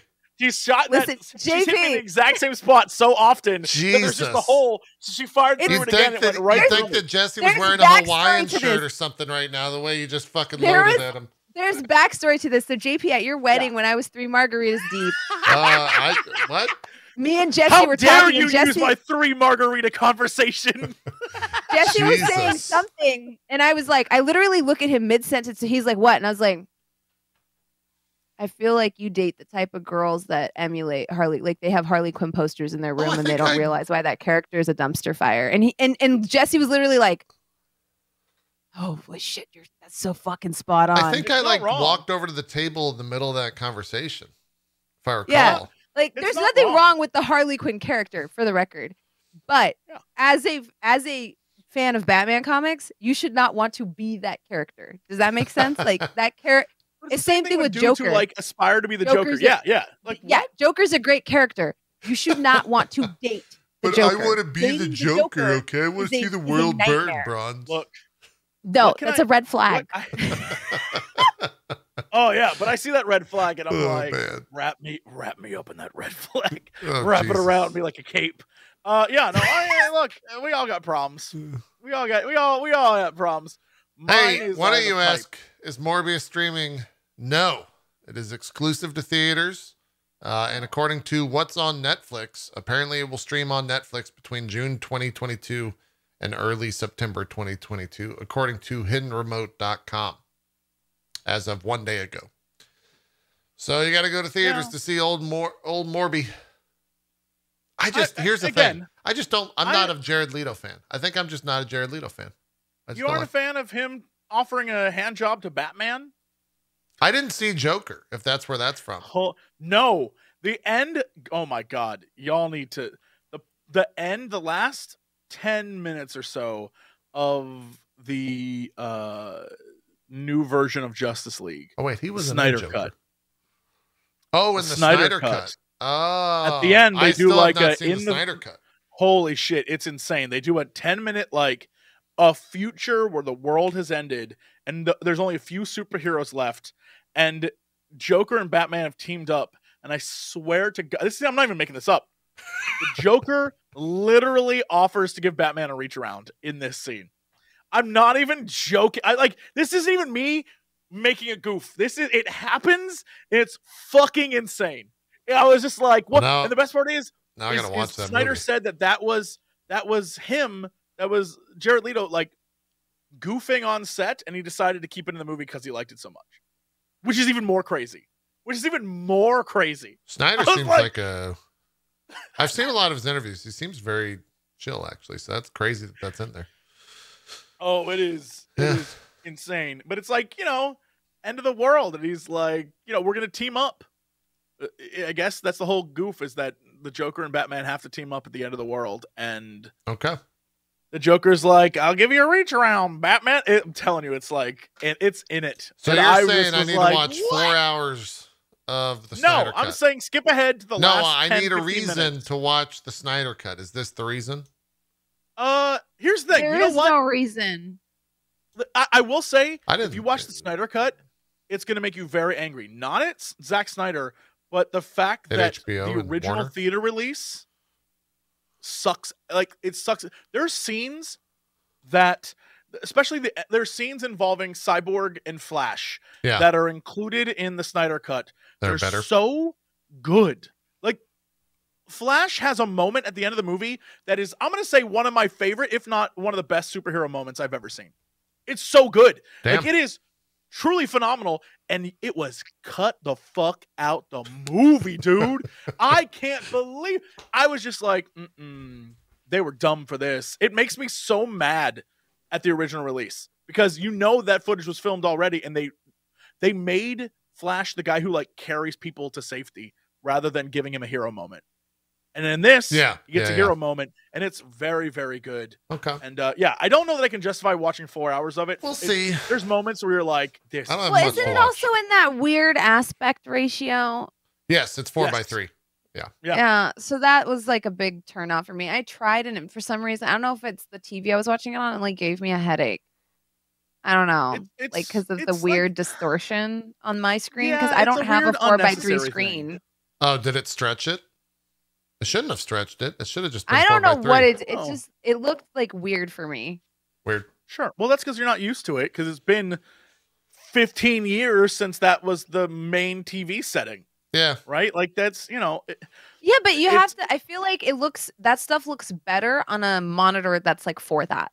Does that make sense? Oh, sure. course, Yeah.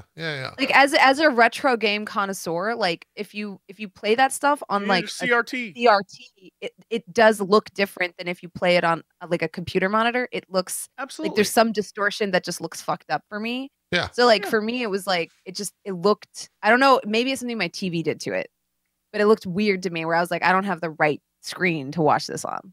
Yeah. I mean, it wasn't just black bars on the side. I can never justify telling someone to watch all 4 hours of it. Most of it's the same. There's some parts that are super neat. There's some parts that when you see what was there first, and look, I'll take a break to listen to some Garth Brooks in between, about 2 hours, and then I'll be good to go. I'll go back and jump in. There's so many good things in that are just beautiful, and you'll realize like Hollywood sucks. You'll see like what they removed, and you're like, these guys are awful at their jobs. Like, probably got crowd tested and all that nonsense, but you're not wrong. All right, well, Jesse's got a standing meeting. He's got to go 2 and 5, and this is also a good point in wrapping up. So we'll do that next week. We'll talk 2022. Take a look at the frontier, as it were, with Marvel and all the stuff they got coming out. Maybe even watch that trailer for Doctor Strange and the Multiverse of Madness, and then see what the rest of the month looks like for us here. But before we do any of that, we got to close out this show and do some shout outs. So Bronze, what do you got going on? Where can people check you out? What are you playing? Hi, hello. I'm ThatBronzeGirl. You can catch me 6 days a week on my channel, twitch.tv/ThatBronzeGirl. And I also post on Twitter and Instagram, so you can follow me there. My handles are right here. Right now I'm playing, I started a private project Zomboid server with my friends, and they released a huge update for the multiplayer mechanics. And so we have like a very light RP, like kind of server situation going, and I'm very addicted. So I don't know if y'all are Zomboid fans, but the amount of times I've died in that game is crazy, but I am determined to fix a car and drive someplace at some point in time once I've stopped dying to my own neighbors. I'm getting the hang of the game. It's fun now. I really like it. Thank you. There you go. I'm sorry I shot you earlier, Center Master, but you know what? It's what Kate Bishop would have done. And I know that just like Kingpin, you'll just break it off. I can take it. Yeah, he's got his Hawaiian shirt on. He's good to go. And then, Jesse. then I'll... I'm going to send you vinyls and a Hawaiian shirt. Yeah. I would wear that proudly. I'd have to get a white suit jacket. Send him the vinyl of Margaritaville and also Hawaiian shirt. Yeah, Jimmy and Buffett. Margarita mixer. There you go. Yeah. Jimmy Buffett and a Hawaiian shirt. Incredible. You would find me, they'd find my dead body OD'd on margaritas. They'd be like, what happened? Someone sent him Jimmy Buffett in a Hawaiian shirt and he just had too much turn fun. it off. He had too much fun. You wasted away again. Yeah. What do you got going on, Jesse? Hi. Man, I am trying to do a bunch of stuff. The holidays are over, and so now it's back into the office to work. And trying to get a bunch of things done here. Have a meeting in a few minutes for something. Wink.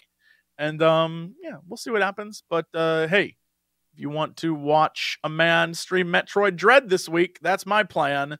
So that's where we're gonna be, is trying to beat that game for Gentleman's Gaming Club episode. And that's pretty much it. Hey, there's a bunch of Marvel stuff happening this year, and it's gonna be crazy.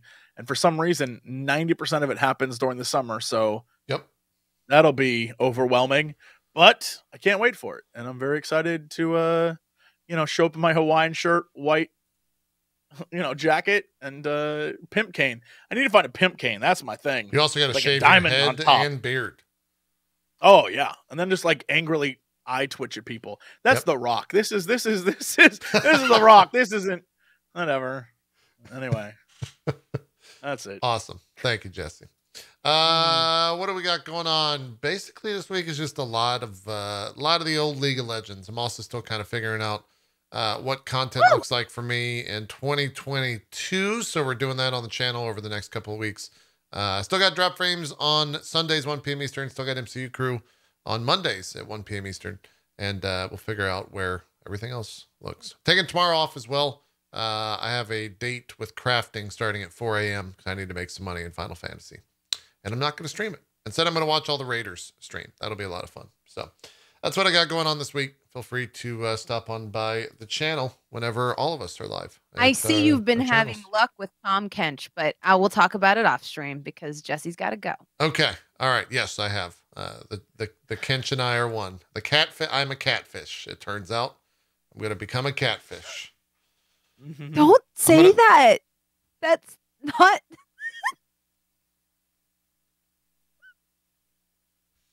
This is a skinhead phase. Don't say I'm a catfish. Don't say that.